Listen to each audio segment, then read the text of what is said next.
A Day in My Life as a Pilipina, nakapangasawa ng AFAM na akala makahon sa hirapan, pero hindi pala. Charot, eme.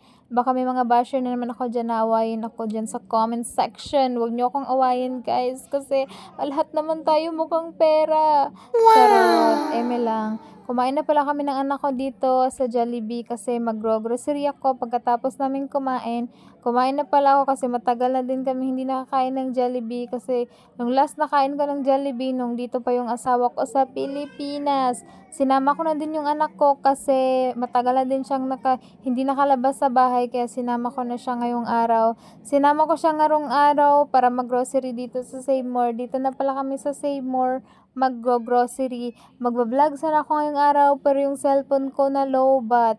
So, hindi talaga ako maging vlogger nito kasi hindi ako ready sa lahat ng mga bagay na para bang hindi talaga ako maka-vlog dyan kasi yung anak ko takbo ng takbo tapos yung cellphone ko lowbat na.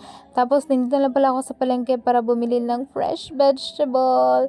Salamat sa panonood. Ay, hindi pa pala tapos tong vlog na to. Okay, sige. Dito na pala ako sa palengke bumili ng fruits. Bye-bye. Thank you for watching.